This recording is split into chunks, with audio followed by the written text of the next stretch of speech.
First year students, आज English and communication का ये लेक्चर है। आज हम करेंगे नेक्स्ट जो हमारी पोएम है। 2 पोएम्स आपकी हो चुकी हैं। अब जो नेक्स्ट हम करने जा रहे हैं वो है poem where the mind is without fear. Where the mind is without fear. अपनी बुक्स खोल लीजिए, पेज नंबर है 249।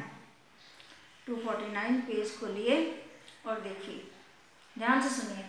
ये जो पोएम है ये रविंद्रनाथ टैगोर ने लिखी है। ये पोएम किसने लिखी है? रविंद्रनाथ टैगोर ने लिखी है।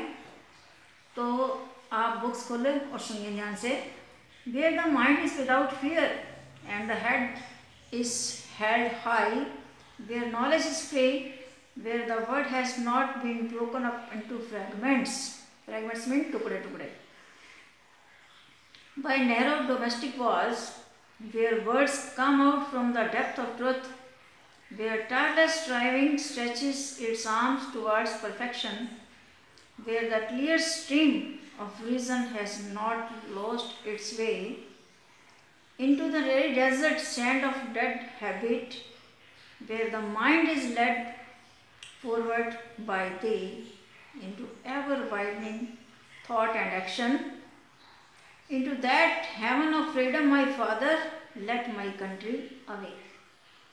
इसमें जो कवि है रविंद्रनाथ टैगोर इस पोएम में ये कहता है कि जो हमारा मन है वो बिल्कुल विदाउट फियर होना चाहिए।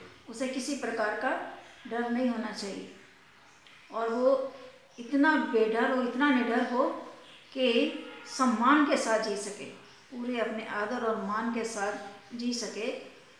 और कवि ये चाहता है कि हमारा जो नेशन है, हमारा जो इंडिया है, इसके जो लोग हैं वो किसी से डरे नहीं, किसी से भी डरे नहीं।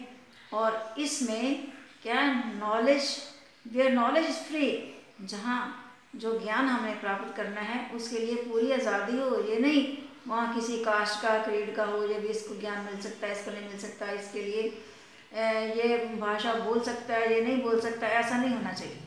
मीन सब के लिए फ्री है, जहाँ पे लोग अपने पुराने रीति रिवाजों के कारण अपनी डोमेस्टिक वार्स ना बना लें और अपने देश को टुकड़ों टुकड़ों में ना बांट दें।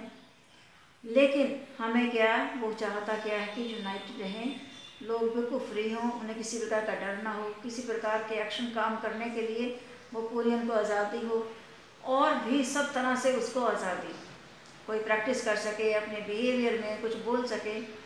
तो इस तरह का नेशन है जो वो हमारा रविंद्रनाथ टैगोर जो कवि है जिसने लिखी है, वो इस तरह का अपने नेशन को चाहता है, इंडिया को ऐसा चाहता है।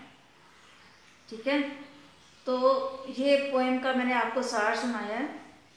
अब हम चलते हैं इसके सेंट्रल आइडिया की तरफ, मेन आइडिया की तरफ। मेन आइडिया अगर आपने ध्यान से पढ़ लिया तो आप एक्सप्लेनेशन कर सकते हो।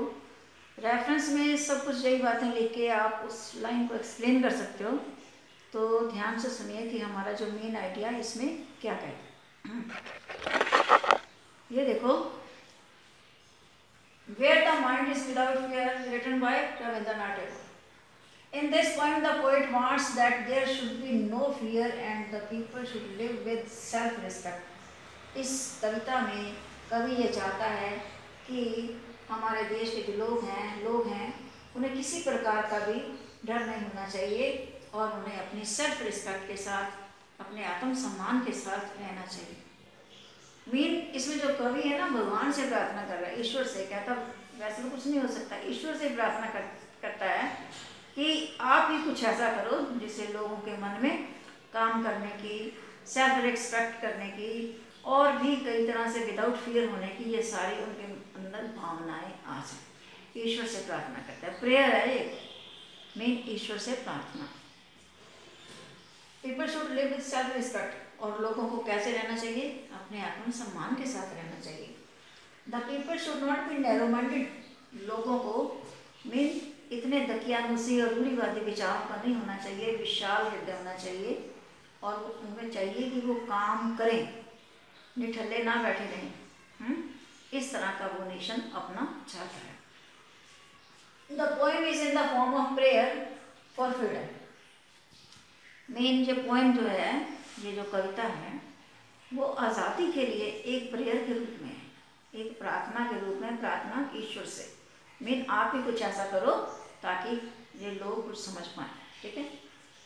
और फ्रीडम किस किस की? फ्रीडम ऑफ माइंड, माइंड की आज़ादी, स्पीच बोलने की आज़ादी, प्रैक्टिस करने की आज़ादी, एंड बिहेवियर, और जो अपना व्यवहार है, उस व्यवहार में व्यक्ति को किस तरह से अपना आचार विचार बनाना है, इन सारे कामों में उनको पूरी आज़ादी होनी चाहिए, मेरी पूरी फ्रीडम होनी चाहिए।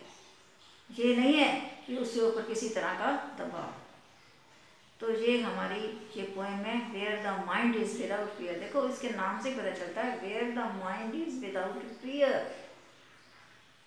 ठीक है। तो ये पोएम आपने इसको 1-2 बार रीड करना है। रीड करोगे तो आपको बोलना आ जाएगा, ठीक है।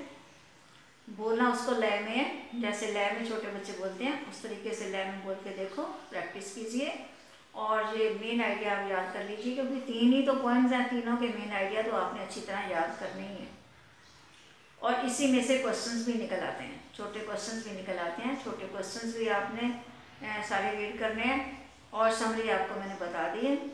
और रिटर्न, इसको राइट किसने किया, किसके द्वारा रिटर्न हुई है? ये रविंद्रनाथ टैगोर के द्वारा, ठीक है बच्चों। इसको याद कीजिए, दिमाग में बिठाइए, और अपनी कॉपीज आप तैयार कर लो। मैंने बार बार कहा आपको, कॉपीज अपनी तैयार कर लो। प्रैक्टिकल हमारे साथ के साथ हो चुके हैं, तो ठीक है, अब काम कीजिए, ठीक है। Okay, we will meet again.